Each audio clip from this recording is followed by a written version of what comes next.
Good afternoon, conference. Could we please settle down so we can get started with the final session of conference? That's better. Those of you who know. Mark Pack sadly can't be here today, so you've got me instead. Think of it as the Lib Dem version of a raffle. You never quite know what prize you're going to pull out. And unlike our usual raffles, you can't return this one. As chair of Federal Conference Committee, I'm usually the one telling people their time is up. So if you see me looking at my watch, don't worry, I'm only doing it to myself. Before we get to our party rewards, there are so many people who deserve our thanks for putting on such a great conference, both online and here in Bournemouth. After I've run through all of them, I hope we will show them our appreciation. So from all of us, someone's a bit early there, so from all of us, a huge thank you to the amazing staff at the Bournemouth International Centre and the Highcliffe Marriott, the team at Business Events Bournemouth, and both the amazing SPA security team and First Live Response who have kept us safe and well. Many thanks to John Russell, our photographer, the brilliant Chris Dan, who told me the other day, I think he's been doing conference 30 years, Ed Bonnet and the crew in the auditorium, Ford and Bailey team in the exhibition, the Aztec team who have kept staff online and the fringes running smoothly, and Echo for the IT support. A huge thank you as well to everyone involved in putting on such a great training program. And also a huge thanks to our overall conference team of Susie, Wilma, Amy, and Pilar.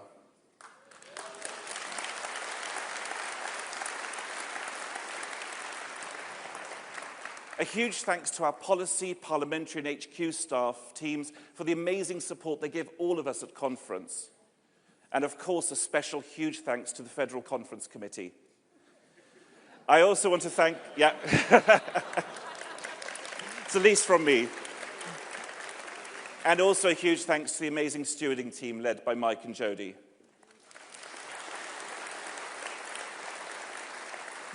And as today is International Sign Language Day, an even bigger thanks than usual to our British Sign Language signers, Julie, Vicky, and Joe.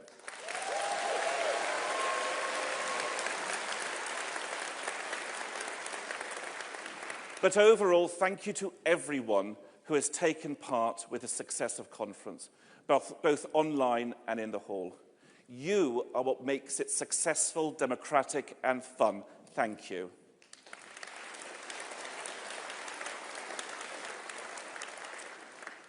Mark Pack was asked last week by the media what he most looked forward to at conference. And that was easy for him to answer. He said without hesitation, presenting the party awards just before Ed's speech. There are so many amazing colleagues nominated who we have to choose from, and this time we have 6 new winners. Starting with the Belinda Eyre Brooke Award, which goes to someone who supports our elected representatives. The winner has been a vital support to so many councillors, an MSP and an MP. A role model for more junior staff and an essential colleague to volunteers. Whatever the task, she's been there helping and inspiring across so much of Scotland. The winner this time is Jenny Butler.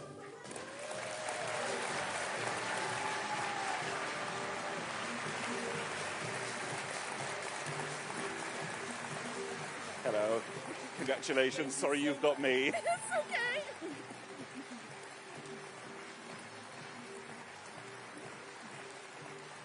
Perfect. Thank you so much. Next, we have the Dadabai Naroji Award, awarded to a local team for their success at promoting our own ethnic diversity. This year's winner has an impressive record over several years, engaging with their local communities to create a council group that is one of the most diverse in our country. This diversity has propelled them to consistent electoral success, showing that it's not just a tick box exercise or an optional extra, but rather essential for it to win and represent its people as well. So a huge congratulations to the winners, with the award being collected by Peter Taylor, Jenny Patterson and Sham Begum on behalf of the Watford Liberal Democrats.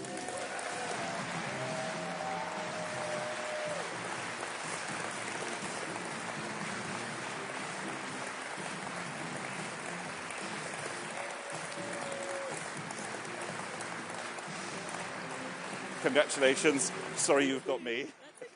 Congratulations. Congratulations. There you go.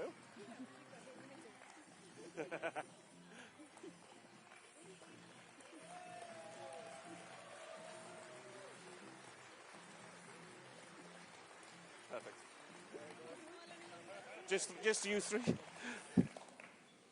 Next, we have the Harriet Smith Award for a member never elected to public office, but who has made an outstanding contribution to our party. And my goodness, this time's winner has. From helping her father win his council seat to helping a friend win a parliamentary seat. Hundreds of thousands of leaflets have passed through her home. Hundreds of volunteers have been supported by her. And a new MP, Alex Brewer, was elected with the support of our winner, Cara Stanford.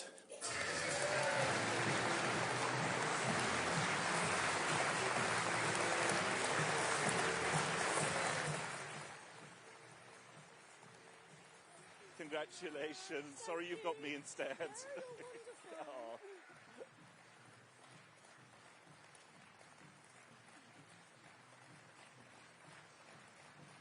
Perfect. Now we turn to the Patsy Colton Award, and I welcome to the stage to present it the chair of our official party body, Lib Dem Women. Welcome, Councillor Donna Harris.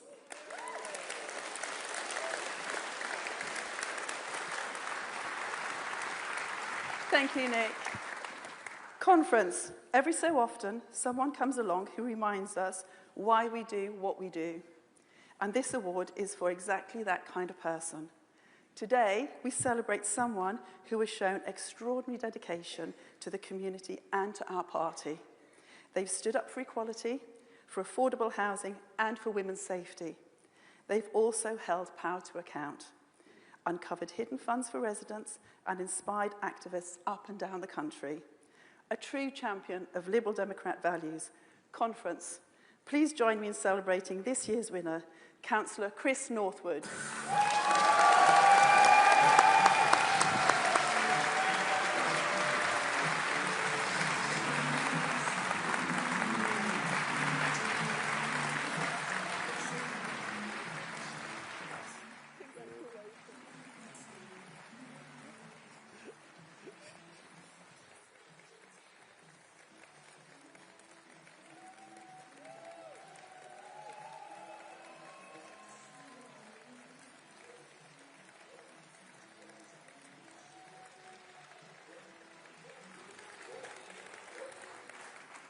Just 2 awards left to go. The first of those is the Penhaligon Membership Prize.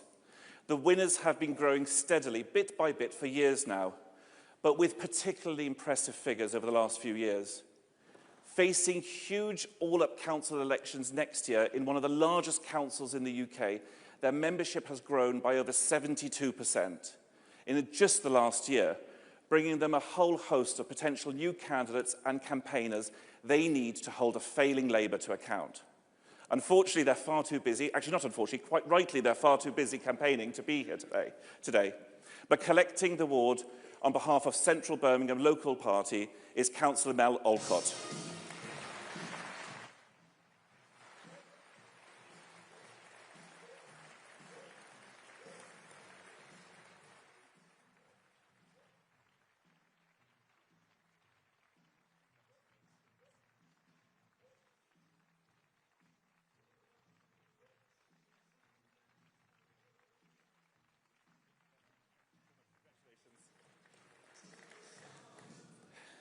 Conference, it's only one award, but honestly, this year's winner has done enough to deserve 10 times over. They were first elected as a councillor whilst at university and for a while were the country's youngest. Group leader for over a decade, they have a winning team that has kept on beating Labour again and again. Winning power, making a difference to people's lives with practical actions, such as giving 1,000 students extra help with student school uniforms. But on top of all of that, they have been an essential part of our conference team. A steward for over 25 years, and today is his last day after over a decade as our chief steward. So our winner of the President's Award is Council Leader, Chief Steward, Mike Ross.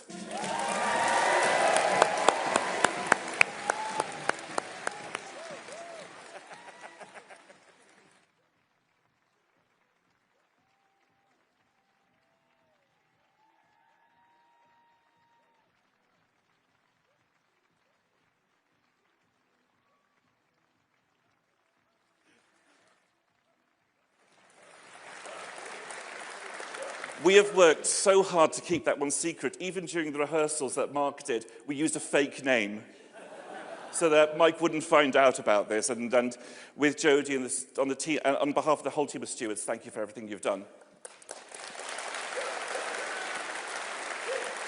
So congratulations to all of our award winners. And it now gives me great pleasure to hand over to our party treasurer, the fantastic Tilly McAuliffe. Thank you.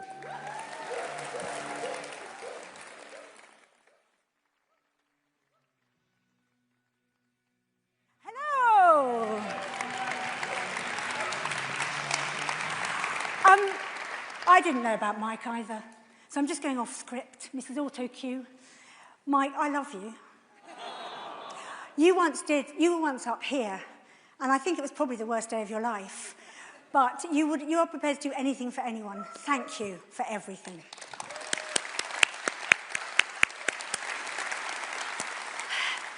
So that's the happy bit. And now I'm going to get you really depressed, because guess what we're talking about? Yes. Good afternoon, conference. I hope you're well. I want to start by saying what a wonderful place this is. I feel so warm and comfortable here with you all. I feel so at home here among like-minded liberals. I almost don't want to go home. Well, maybe to see my dogs, my husband, my kids, but you know. I don't want to step back into the wider world of anger, division, and malice, of Elon Musk sparring on X, zealots taking to the streets of London. But I have to. Bang. We have to. We don't get to stay here in the cocoon because there's work to do. And that is what really keeps me going. We are not watching the world fall apart from the sidelines. We are the ones rolling up our sleeves and doing something about it. And I'm so proud of that. Thanks to you, you're not going to believe what I'm going to say now. We now have more MPs than any other third party since universal suffrage. We've made great gains in 7 consecutive local elections. We control more councils than the Conservatives.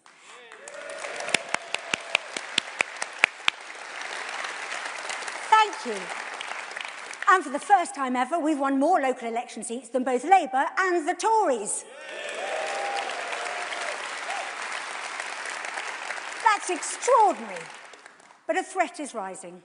And guess who? Now, I know you've heard a lot about them at conference, and I'm sure Ed will mention them again too, but that's because of their importance. Yes, it's Farage. I'm glad you laughed, because now I know that it's up. It's Farage and his band of merry men.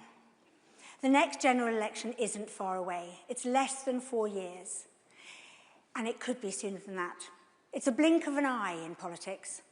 Reform will use every contest between now and then, by-elections, local councils, devolved assemblies, mayoral races, even the police and crime commissioners, to make gains and demonstrate their strength. Every foothold makes them harder to shift. Every small win fuels headlines, attention and credibility. And every step forward for them is a step backwards for Britain. Now, you know what I'm going to say? A donation would be really nice right now. Really appreciate. Do use the buckets or the QR code here, or go to libdems.org.uk/appeal. I'm going to have a glass of water while you get your phones out of your bags. While you get your money out of your pockets. Reform, try and convince people that they're fresh and new. They're not. They are reheated, hard-right Tories with angrier slogans and nastier soundbites. The same failed ideas. But if we don't move fast, they'll sell themselves as the alternative, the new kids on the block to solve all our problems.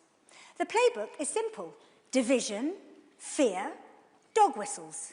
They peddle conspiracy theories. They cozy up to anti-vaxxers at their conference. They take money from big oil to block clean energy and green jobs. They shout scare stories and offer no solutions. We do. Please give. That is not the future our children deserve, which is why it falls to us, the Lib Dems, to stop them. Because, you know, we are the only party who can stop them at the moment. I'm going to move on to some good news. Maybe, Shafak, you could start the applause again. 44% of UK voters say they're open to voting Lib Dem. In council by-elections, the Tories are losing 80% of their seats. Labour are losing 70%. Those seats can come to us, but if we don't act boldly, they could fall to Reform. Labour and Conservatives are too weak to stop them. Where we go head-to-head with Reform, we do often win. And we are the only party to do so. But to carry on winning, we must establish ourselves early as the main challenger. Voters want to know who can realistically defeat the hard right. If we don't claim that ground, the extremists will, and once they do, it's hard to shift them. Please donate. At the next election, we want more seats. We want to beat the Tories. We want to win off Labour, and we need to hold on to the seats we have. So what do we need to do? We need to talk to voters again and again. Old loyalties have collapsed. People's intentions are fluid. We cannot assume we know where they stand. We must ask, listen, and understand why some are drifting towards populism, and yet again, I'm so sorry, and then win them back. That means research. It means polling. It means leaflets. It means digital ads, not just in the final weeks of a campaign, but for the next 4 years. That's how our message can cut through. That's how we build momentum and we squeeze Labour, the Greens and the moderate Conservatives who know Reform is not the answer. But you know and I know what's coming next, because it takes money. £10 would buy 300 A3 colour leaflets. £20 would buy 1,000 canvas leaflets. If you felt like £50 donation, that would buy 1,500 tabloid newspapers. £100 would go towards a digital campaign. And £500 would buy 800 printed and posted letters. Big or small, every donation counts. Please, if you can, donate today. Because if we wait, Reform will already have won half the battle. They'll have embedded themselves in communities. They'll look like the only alternative. The press will trumpet their momentum. And just to remind you, what does a Reform government look like? I'll tell you what it looks like. It looks like ending free healthcare, scapegoating minorities and stoking division. Please give. Scrapping centuries of offering asylum to those in need, handing money to landlords at renters' expense, stripping rights from parents, workers and minorities, backing Putin over Ukraine, and blocking climate action, crashing the economy with reckless spending. That's their agenda. That's what's at stake. I also asked a couple, don't worry, you still have time though. They still have time to, pull out the phone, donate. I asked a couple of fellow campaigners in my constituency of Brent what scares them most about Reform. One person said their tax plans, which will cause hardship for people's take-home pay, the complete lack of understanding of how our system and society works. And the one that got me, that a far-right, racist party could end up governing this country and what that would mean for ethnic minorities, for the LGBTQ+ community, for asylum seekers and refugees, and our moral compass as a nation. If that doesn't spur you on, Nothing will. So yes, we need your time, we need your energy, and we need your help funding this fight. Every pound you give protects us from reform. They offer nothing but anger and blame. We offer hope, fairness, and a vision of a better Britain.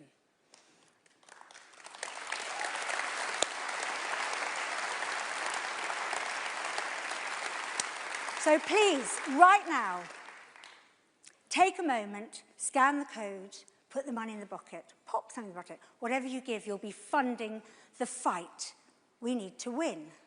Ah, I'm back to winning. I'm back to positive, because it gives me a huge, enormous pleasure to invite our amazing MPs onto this stage. Please give them an enormous Lib Dem round of applause.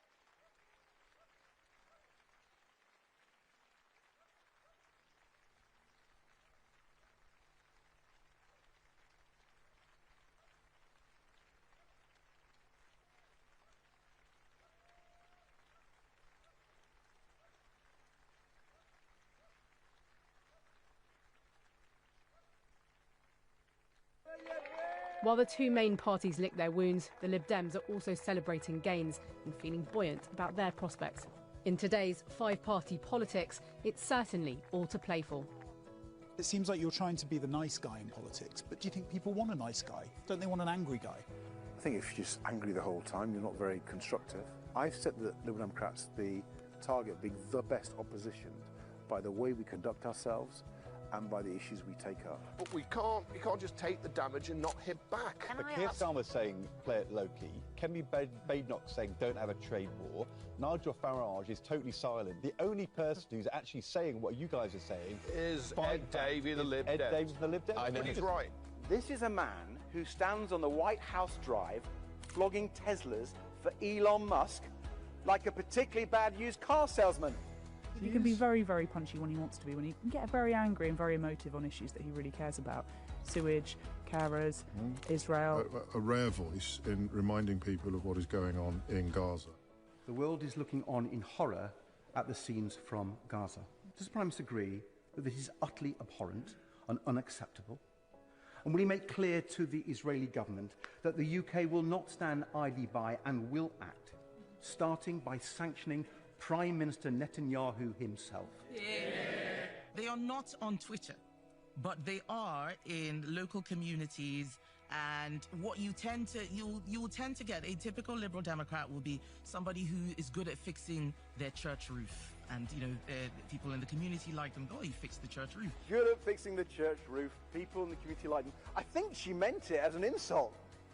For the first time ever, we have overtaken the Conservatives. But if you're worried about the rise of divisive populist politicians like Donald Trump and like Nigel Farage, it will be the Liberal Democrats standing up for true British values.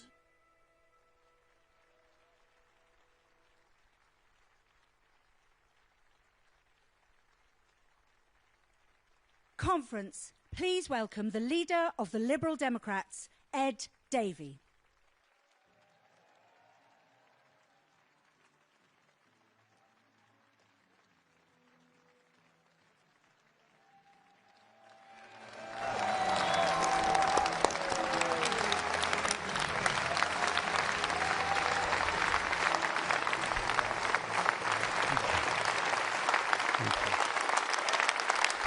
Thank you.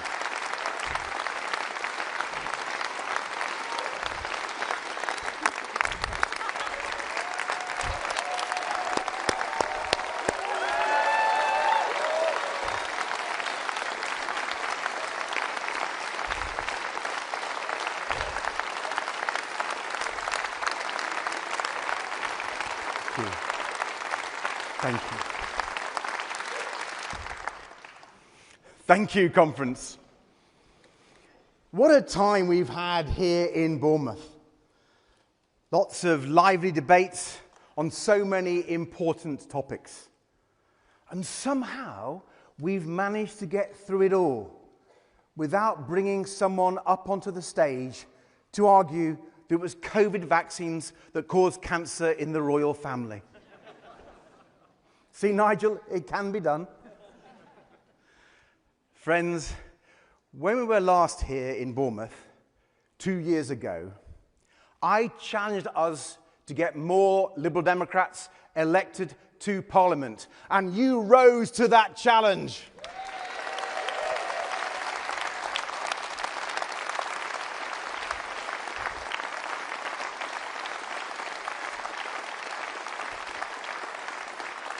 Thank you, thank you. I said we needed to get the Conservatives out of number 10, and you got that job done too. And now our new team of 72 MPs are getting their jobs done for their constituents. 72 brilliant community champions fighting for their local hospitals and schools, local businesses, and their local environment too. Paying back the trust of voters by working hard for their communities every day. But look at the job our new team is doing in Parliament too. Look at the big changes we have won in the last year alone. Stronger protections for survivors of domestic abuse.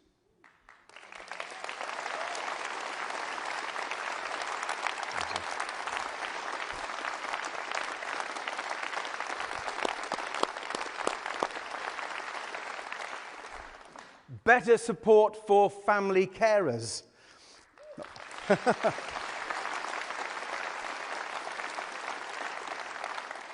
A sunshine bill to put solar panels on every new home.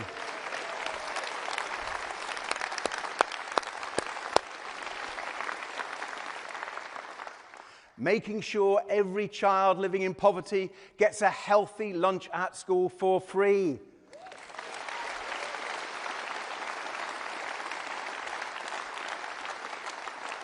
So much progress. And none of it happens without Liberal Democrats in Parliament. An amazing record of achievement already, and we're planning much more. We followed up last year's historic national success with this year's set of fantastic local election victories. Gaining more councillors for the 7th year in a row. Our best ever winning streak.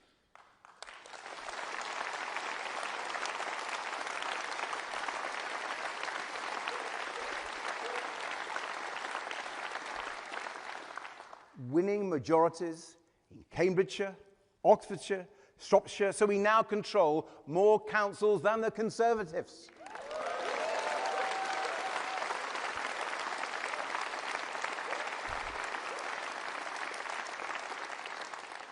Winning more council seats than either Labour or the Conservatives for the first time ever in our party's history.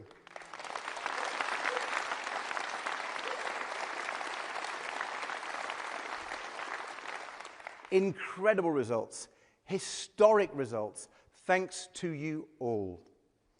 And conference, the last few years have been the most successful our party has ever had so far.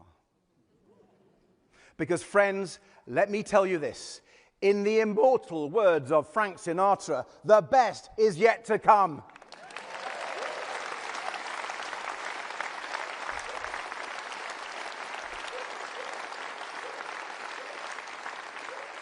And yes, friends, I will keep doing it my way.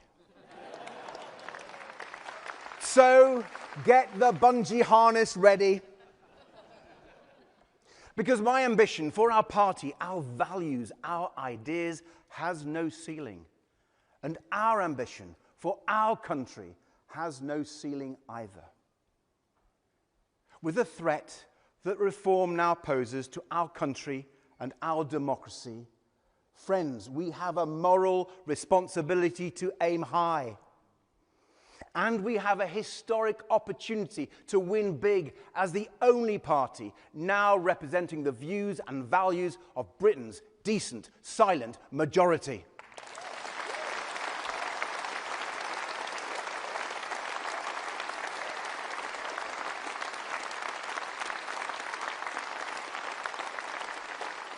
So let me tell you in confidence, our secret first target for the next general election.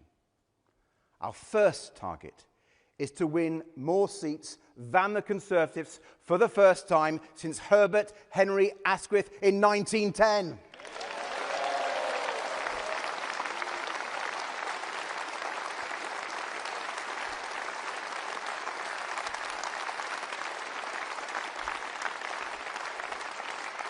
Now, we have even more ambitious targets than that, but let's start with the Tories.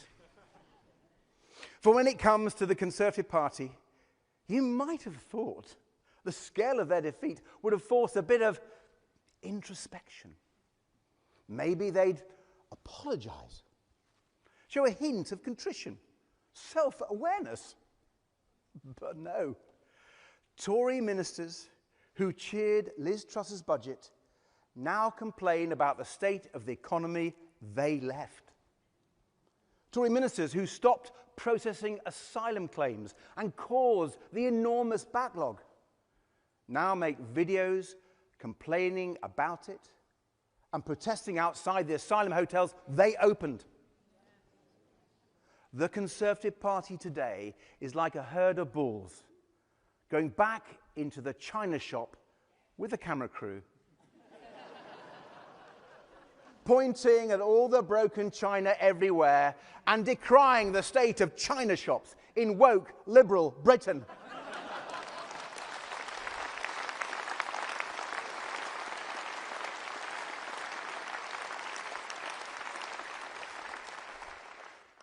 The Conservative Party. No shame, no remorse. No wonder the country is saying no thanks. Conference, I've lost count of the people who've told me they voted Conservative all their lives, but now they switch to the Liberal Democrats. And not just because they feel so badly let down by their old party, but because they see their values reflected best in our party. So my message to millions of former Conservative voters, millions of One Nation Conservatives who reject the divisive politics of Badenoch and Farage, my message to you is this: come and talk to us about our ideas to grow the economy, cut crime, defend our nation. Come and join us to oppose this failing Labour government and offer our great country real change. Come, Conservative friends, help us save our country. Come and win with us.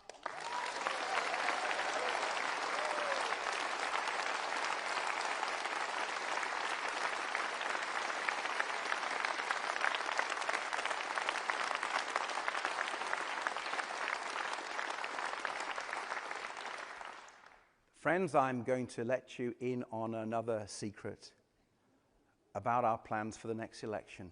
Friends, this is not to leave the hall. We won't only be targeting seats held by the Conservatives. I said before the election that just getting the Conservatives out of power wouldn't be enough. We were all worried, weren't we, that Labour wouldn't be nearly ambitious enough to make the big changes our country needs. I really hoped Labour would prove us wrong. But they haven't, have they? They've no vision for our country's future, no plan to really change things. Conference, don't just take it from me. That's what Labour MPs and Labour members are saying about their own government. After being failed and neglected for so long, the country needed leadership, clarity, vision. It needed the government to succeed, to turn things around, to just be better. Instead, they've lurched from mistake to mistake, from U-turn to U-turn, crisis to crisis. And look at who Labour have hurt along the way. Pensioners, farmers, carers, disabled people, small businesses. Every day, Labour is looking more and more like continuity Sunak. And yet our country is still crying out for change. And as every day goes by, it gets clearer. The two old parties can't deliver that change. Neither of those old parties can win back people's trust. Neither of them will win the battle of ideas for the future of our country. So it comes down to us or Nigel Farage. Liberal Democrat change true to British values, transforming our economy, our public services, and our politics, the real change people crave, or Farage's change. Change away from the country we love. Change towards Trump's America. Just imagine if you can bear it. Imagine living in the Trump-inspired country Farage wants us to become, where there's no NHS. So patients are hit with crippling insurance bills or denied healthcare altogether. That is Trump's America. Don't let it become Farage's Britain.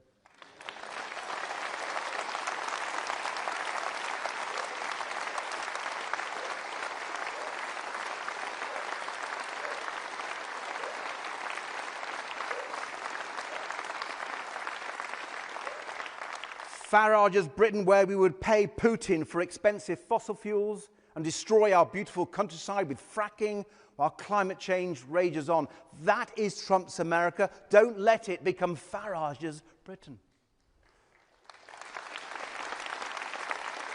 Where gun laws are rolled back, so schools have to teach our children what to do in case of a mass shooting.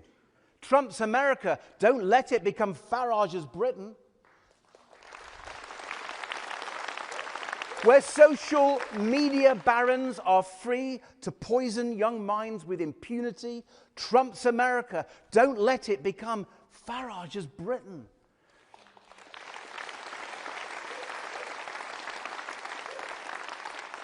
Where the government tramples on our basic rights and freedoms unconstrained by the European Convention on Human Rights. Where Andrew Tate is held up as an example to young men, where racism and misogyny get the tacit support of people in power, where everything is in a constant state of chaos. That is Trump's America. Don't let it become Farage's Britain.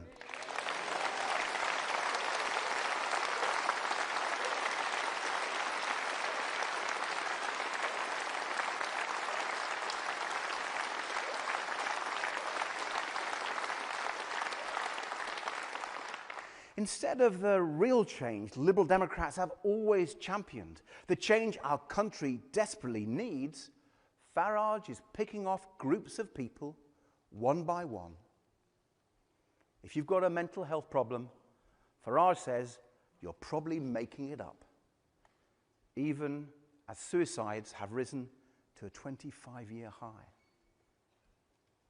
If your child is disabled or has special needs, Farage says it's been wrongly diagnosed, even as parents struggle against the crisis in send.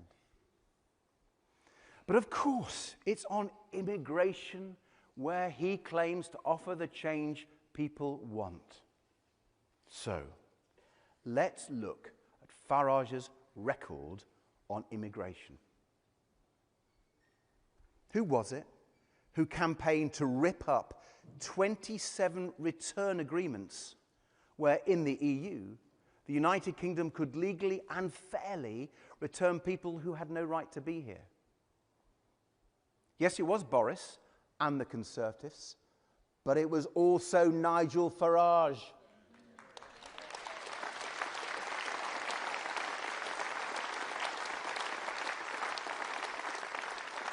He helped cause this crisis, and he should apologise.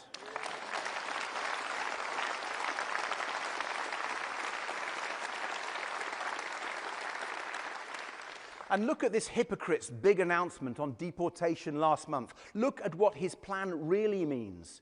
Sending men, women and children who have fled the Taliban back to Afghanistan to be murdered by them. And even paying the Taliban to do it. That isn't patriotic. That isn't British. That isn't who we are. And that's why it's so frustrating, so infuriating that Farage gets such an easy ride from the media.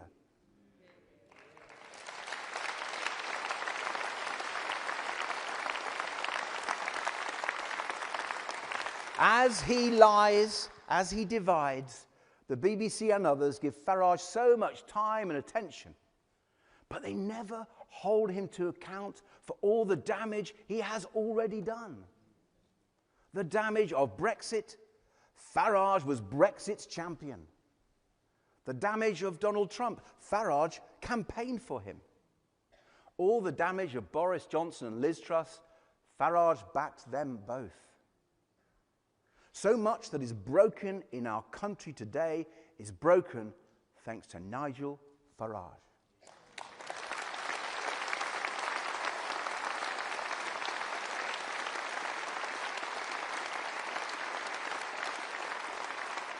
And now he wants to break it even more, unless we stop him. That will not be easy. The forces of darkness are working together across the whole globe. We all saw another agent of chaos last weekend, Elon Musk, inciting far-right violence on our streets. Just like all those revolutionary leaders throughout history, bravely issuing his call to arms by video link. From an undisclosed location, thousands of miles away, conference, he's certainly no craven coward, is he?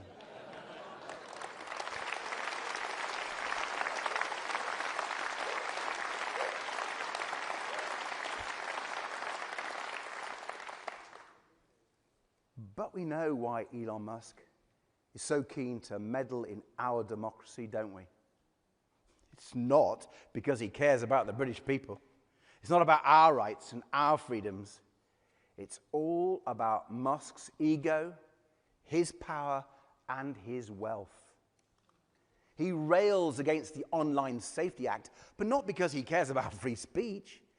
It's because Musk wants to run his social media platform without safeguards, without taking any responsibility for the terrible harm it is causing, especially to our children.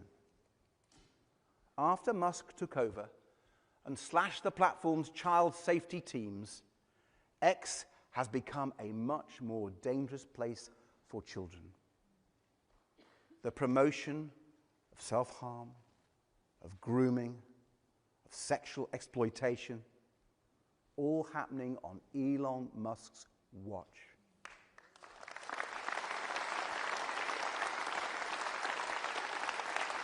No wonder he wants to get rid of the laws to tackle it. And Nigel Farage says we should give Musk what he wants.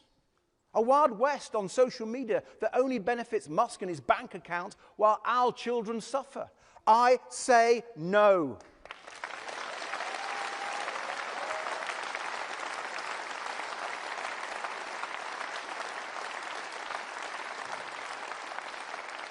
The UK must stand up to Elon Musk and properly enforce our laws so he can't get away with inflicting harm on our children, holding the powerful to account, no matter how powerful they are. It's what liberals are all about.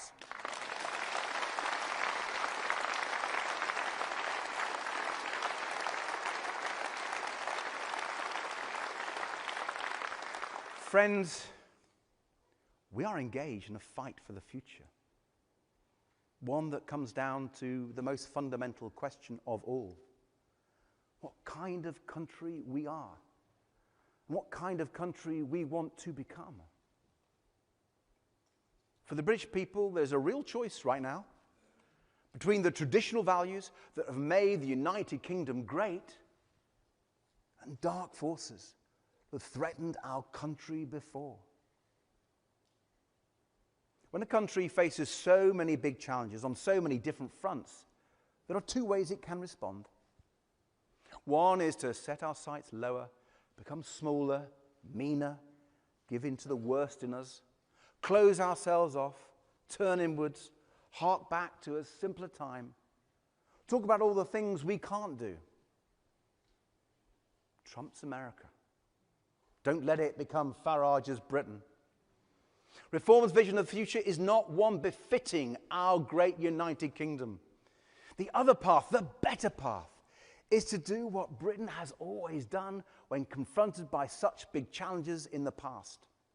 Rise to them together with guts, determination, and hope. You see, I start from a deeply optimistic view of our country. When I travel the UK and meet people from all backgrounds, all walks of life, working hard, raising families, helping others, playing by the rules, it fills me with pride to be British and hope for the future. There's a question Nigel Farage is fond of asking. He likes to ask, whose side are you on? Well, we know the answer. Nigel Farage is on the side of Elon Musk, Vladimir Putin, and Donald Trump.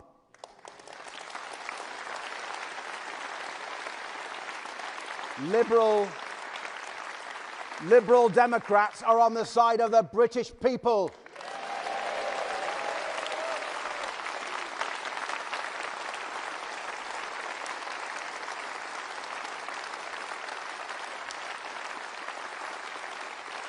Because, unlike Farage, I actually love Britain. I'm proud of our country.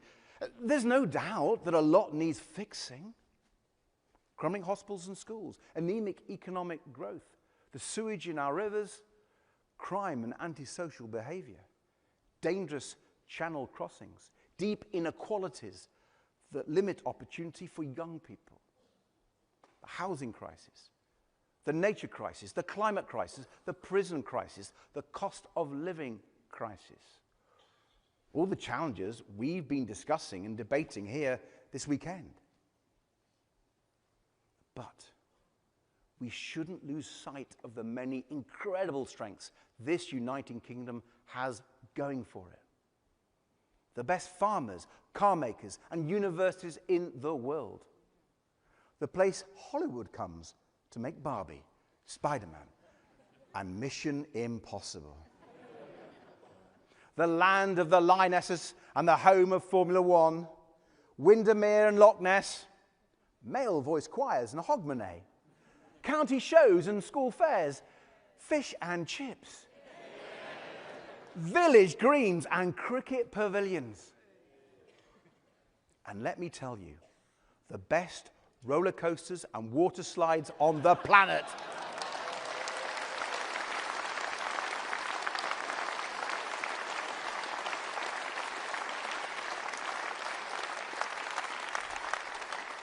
So much to celebrate about our country. But above all, our strength lies in the British people and our shared British values. We are a nation that believes in tolerance, decency, and respect for both individual freedom and the rule of law. That is our United Kingdom. And that is why I am so confident that together we can get things back on track. Because the crises we face, these are not the failings of the British people, they are the failings of governments, Labour, Conservative, and SNP. And we know that there are no failings of British governments that cannot be put right by the talents of the British people, as long as they have the power and the freedom to make it happen, and the powerful vested interests are held to account. And friends, if we are to win this fight for British values, we need to show that the change Liberal Democrats want is the change the British people want too. And that starts with the economy. We must show, we can show, that only Liberal Democrat change will fire up our economy again. We have to get our economy growing strongly for so many reasons. To end the cost of living crisis and boost people's living standards, to create good jobs and real opportunities for people in every part of the United Kingdom, to generate the revenues we need for the National Health Service and our other public services, and raise the money we need for our national defence too. But another benefit of strengthening the British economy is that it would strengthen our hand in dealing with Trump. And here again, only we Liberal Democrats have set out plans for the economy that are both transformational and achievable. Plans to rebuild our relationship with Europe, tearing down the conservative trade barriers with a new customs union.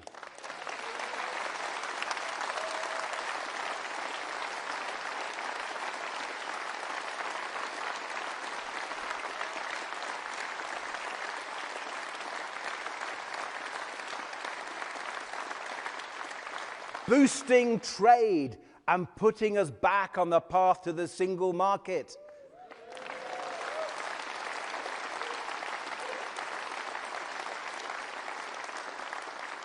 Conference, there is no serious strategy for restoring economic growth that doesn't involve rebuilding Britain's relationship with Europe.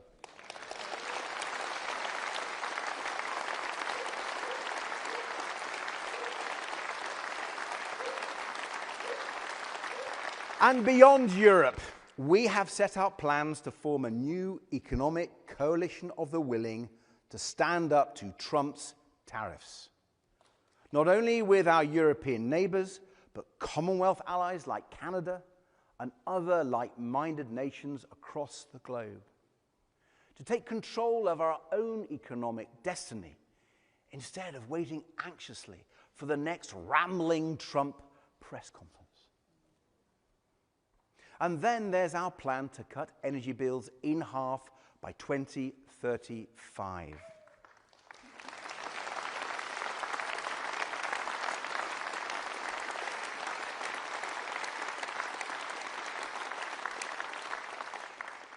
Liberal Democrats want to make sure everyone feels the benefits of the cheapest forms of electricity, wind and sun, helping families, pensioners and businesses with energy bills out of control due to gas prices and failed Tory energy policies.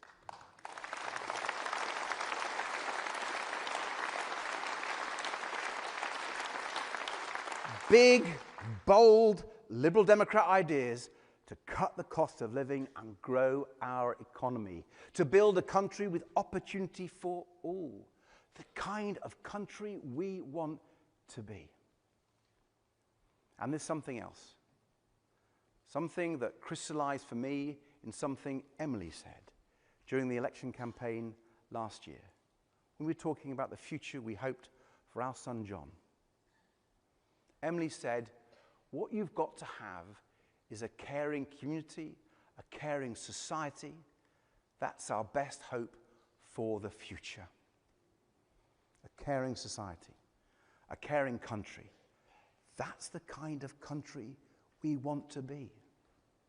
A country that properly values care and properly values carers too. This is personal for me, as you know, but it's something our party has always fought for. Last month, our Liberal Democrat family mourned the loss of the wonderful Annette Brooke here in Dorset. And it's been striking to hear the word so many people most associate with Annette: caring. In Parliament, Annette campaigned on behalf of blind children and young carers. And after Parliament, she set up a support group and put on tea dances for people with dementia and their carers. We miss Annette deeply. She understood the value of care and so do we all.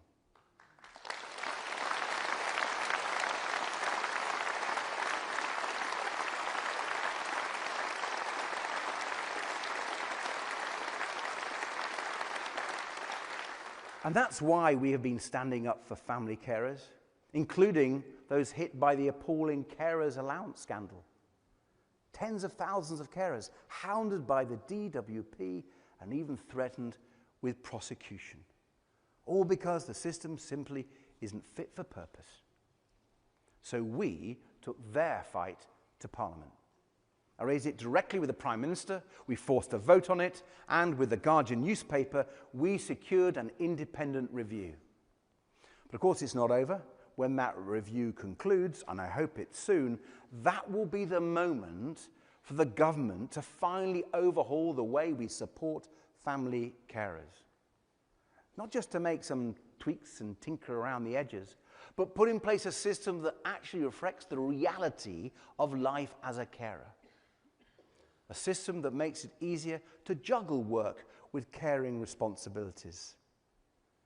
This is the moment for real change for carers, to build a more caring country, and we will press ministers to seize that moment.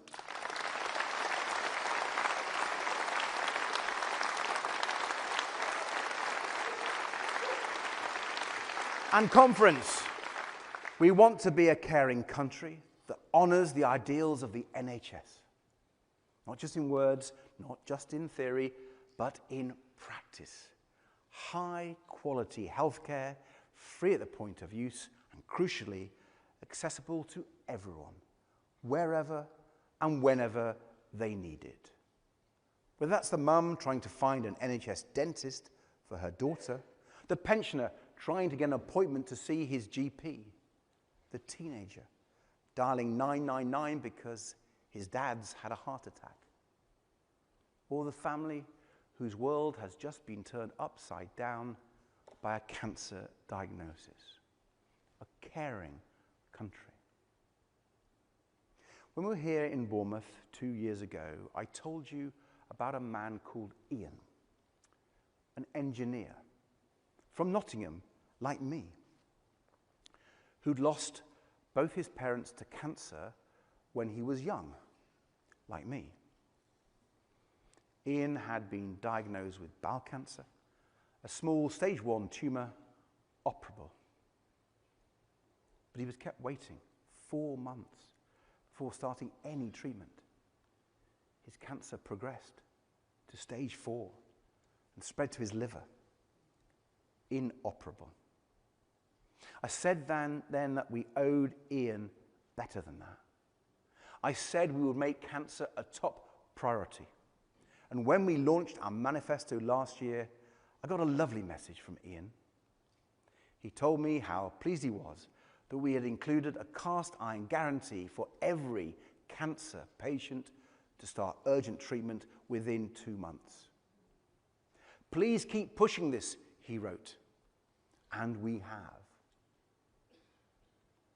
In March, I got another message, this time from Ian's best friend, to say Ian had sadly passed away. Ian will never get to see the 10-year cancer plan that patients were promised more than 3.5 years ago. But I hope it will come very soon and be as ambitious as today's cancer patients and the patients of tomorrow need it to be. Ian will never get to see whether our 62 days cancer guarantee gets written into law. But he asked me to keep pushing for it, and I promise you, Ian, we will.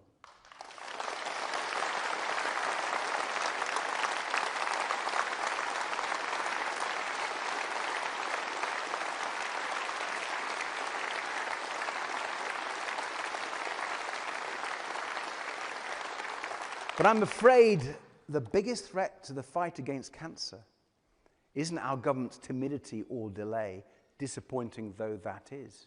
No, it's actually what's happening on the other side of the Atlantic. Because the United States is by far the world's biggest funder of cancer research, mostly through its National Cancer Institute. But since Donald Trump returned to the White House, he has cancelled hundreds of grants for cancer research projects.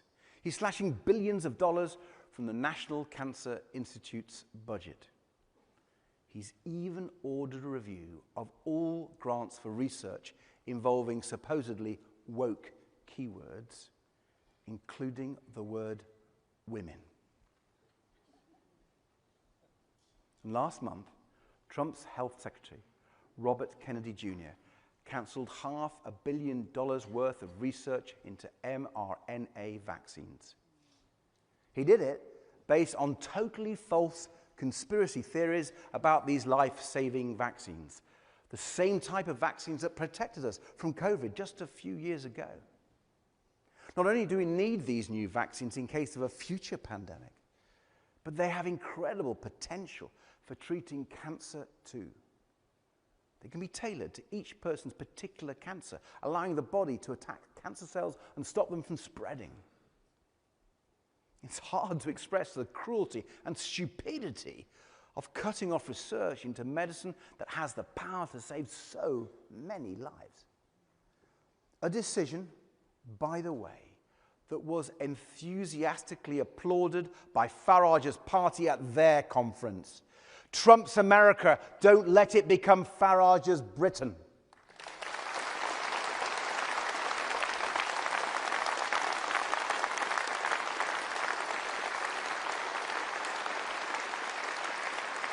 And conference, I don't think we should let the Trump administration hold back progress on tackling cancer like this.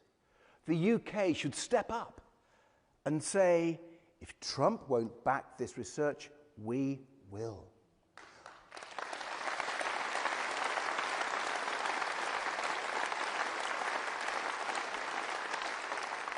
We'll boost funding for cancer research in the UK. We'll build a national cancer research institute after it was closed under the Conservatives to coordinate research and drive it forward.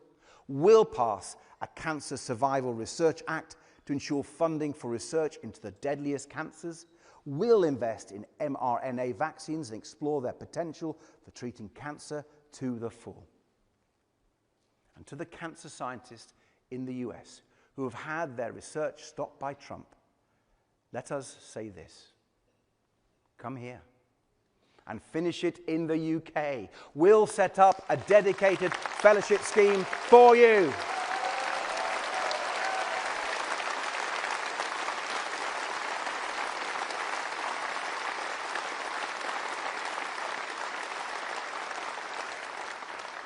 The United Kingdom, stepping into the vacuum left by Trump's anti-science agenda, especially after the dangerous nonsense he's peddling today about paracetamol for pregnant women. The United Kingdom, leading the world in the fight against cancer and giving patients real hope with the treatment they need. Britain, delivering on the promise of the NHS. A caring country, a healthy country, a great country. That is the kind of country we want to be. So, despite all the challenges, I have no doubt that together we can build a better future for our country, guided by our British values and our liberal principles. But if we are to change our great country for the better, we have to help change our world for the better too. Too many of the threats the UK faces are international ones, from Putin's Russia to climate change, from international crime gangs to foreign conflicts that cause chaos around the world and wash up on our shores. So the UK must stand tall on the world stage, stand together with our allies, stand as a force for good, as we have done, proudly, in solidarity with Ukraine as they resist Putin's brutal war machine.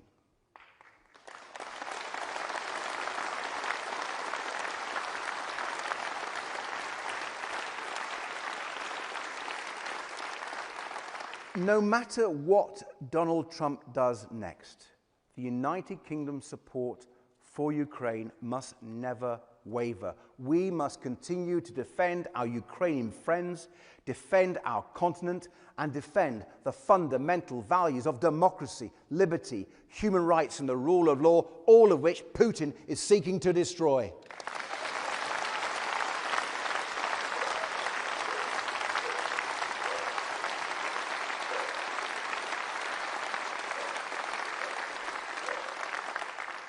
Democracy, liberty, human rights, and the rule of law. Our United Kingdom is at its best when it proudly champions these fundamental values. And that means taking action when they are being trampled over, as they are undeniably right now in Gaza. Friends, I traveled to Israel and Palestine last year. I saw the devastation in the kibbutz raided by Hamas terrorists on October the 7th. I joined mourners at the site of the Nova Music Festival, grieving the loved ones brutally slain by terrorists.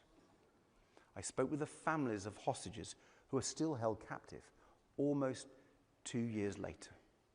I completely share their condemnation of genocidal Hamas. I completely share their determination, their desperation to get the hostages home. And I utterly condemn anti-Semitism in all its forms, including here on our streets in the United Kingdom.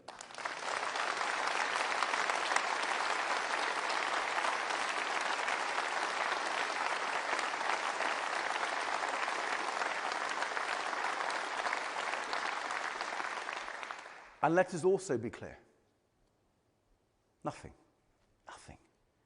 can justify what the Netanyahu government is doing to innocent men, women, and children in Gaza.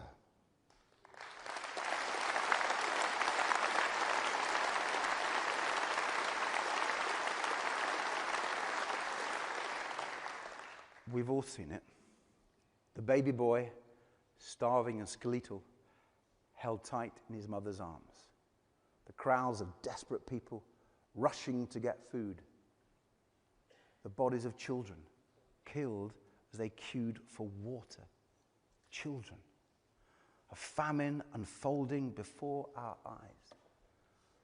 Conference, the actions of the Netanyahu government are well beyond self-defense. They are clear breaches of international law.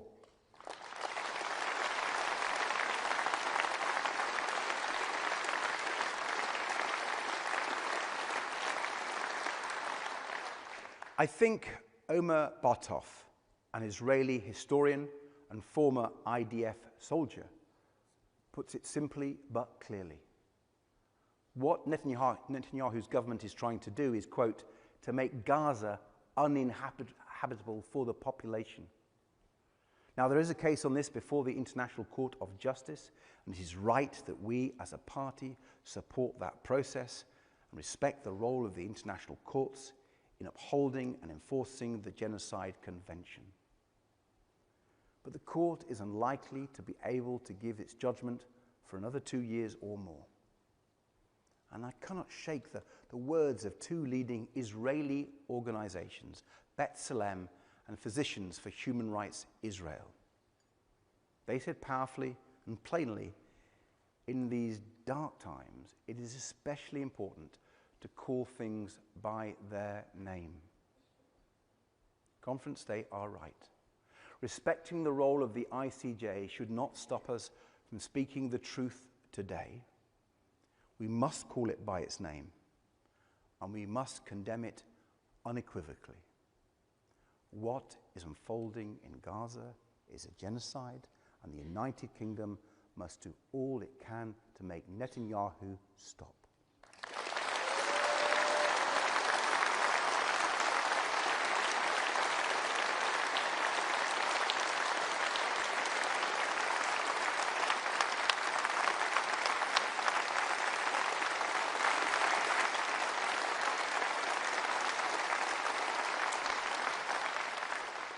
And when I criticize Prime Minister Netanyahu, I do it as a friend of Israel, knowing that his government's actions do not represent the Israeli people. I stand shoulder to shoulder with the Israeli parents of hostages still held captive by Hamas, and who desperately want their government to change course. Like Itzik Horn, who I met when I was in Israel, and who last week called on Netanyahu to sit down with him and explain why his son, Eitan, is still rotting in a tunnel. Conference, I want to get Eitan home to his dad. I want to get all the hostages home. This has to stop. And I am proud that the United Kingdom has finally recognized the independent state of Palestine, something we have rightly led the charge on for almost a decade.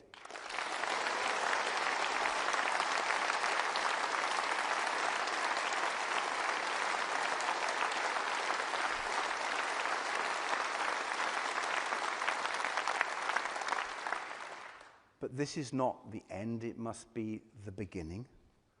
The moment that the UK finally steps up and does everything we can to end this appalling cycle of bloodshed, to get the hostages home, to end the aid blockade, to build a viable Palestinian state without Hamas, to secure a two-state solution, the lasting peace that both Israelis and Palestinians deserve. Just imagine the United Kingdom leading again on the world stage, standing up for our values in the Middle East, in Europe, and across the world, and here at home. Our United Kingdom, not Trump's America, not Farage's Britain, a country where everyone's rights are protected and respected. Our United Kingdom, not Trump's America, not Farage's Britain. A country where we take care seriously and fix our NHS. A country that tackles climate change and protects our natural environment. A country with a thriving, dynamic economy that rewards aspiration and gives everyone the chance to succeed. Our United Kingdom, not Trump's America. Not Farage's Britain. A country where everyone has real power to make decisions about their own lives and where the powerful are held properly to account. That's our United Kingdom. That's the country we want to be. That is the change we want to make.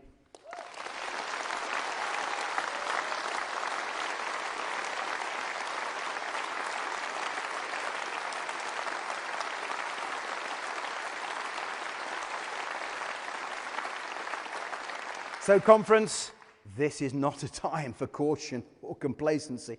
After the chaos and destruction of the Conservatives, amid the mistakes and disappointment of Labour, the failures and divisions of the SNP, and up against the dangers and lies of reform, we are in a battle for the very future of our country.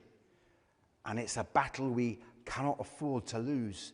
So, if you believe in a Britain that stands proud for its values at home and abroad, if you believe in a Britain of growth and opportunity, fairness and prosperity, if you believe in a Britain that cares, join us. If you're fed up with the two old parties letting you down, if you're scared of the rise of racism and extremism, if you believe in decency, tolerance and the rule of law, join us. Because we believe in the British people, we love our country, and together we can change it for good. Thank you.